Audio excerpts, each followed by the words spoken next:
Selamat beribadah.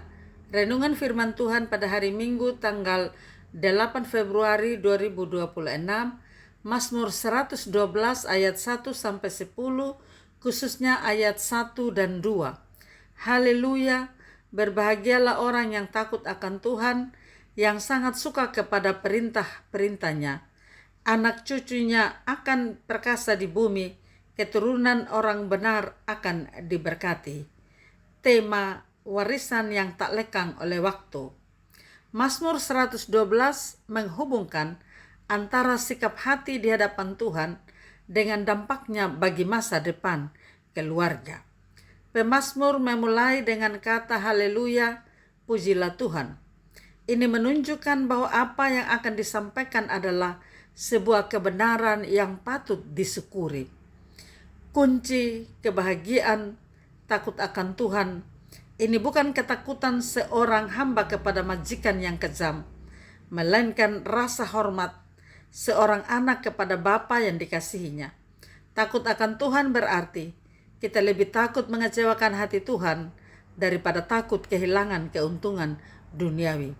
Karena itu, orang yang hidup takut akan Tuhan sangat suka kepada perintahnya.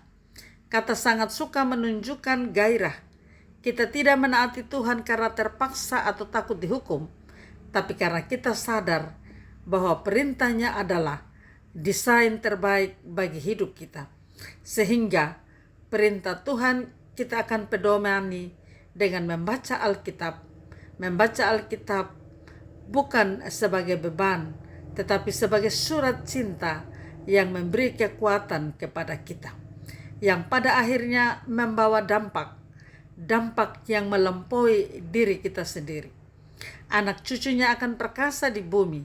Ayat ini memberikan dampak jangka panjang.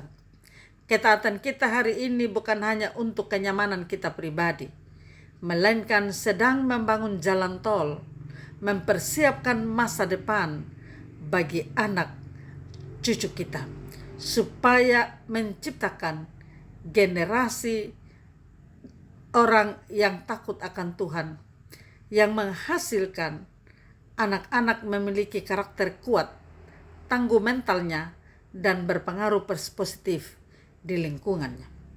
Menghubungkan dengan kisah anak yang menyerah atau bunuh diri karena kemiskinan, tugas kita sebagai orang tua, orang dewasa adalah menjadi perkasa dalam iman, sehingga kita bisa memberikan perlindungan mental dan spiritual bagi anak-anak.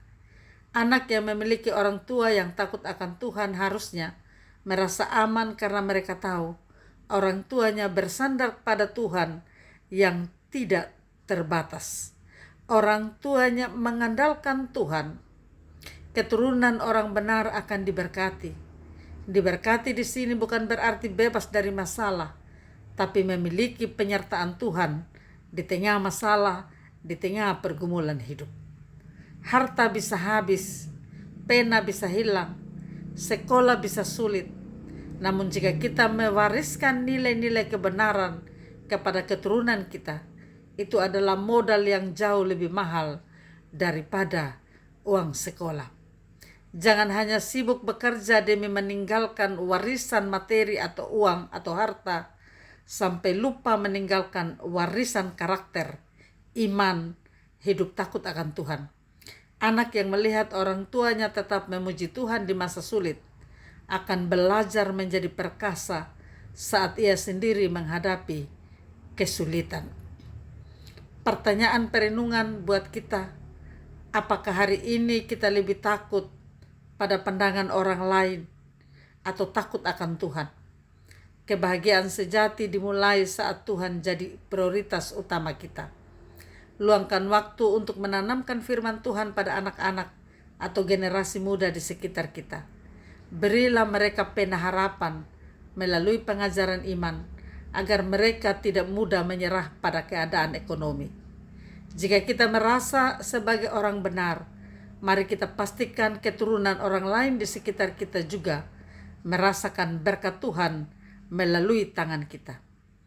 Amin. Mari kita berdoa. Tuhan, ajarlah kami untuk menjadi orang yang takut akan Engkau dengan sungguh. Berilah ketaatan kami hari ini menjadi berkat yang mengalir bagi anak cucu kami. Pakailah kami untuk menguatkan mereka yang sedang putus asa di sekitar kami, menopang, mendukung, dan peka dengan sesama kami. Berkati kami sekalian dalam persiapan ibadah minggu hari ini.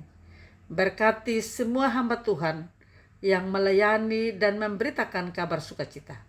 Sebagai majelis jemaat, penatua, diaken, pendeta, guru Injil dalam melaksanakan tanggung jawab pelayanan, bahkan para koster di tengah-tengah pelayanan mereka. Di dalam nama Tuhan Yesus Kristus kami berdoa. Amin. Salam, Tuhan Yesus memberkati. Saya Pendeta Yuliana A. Ambo.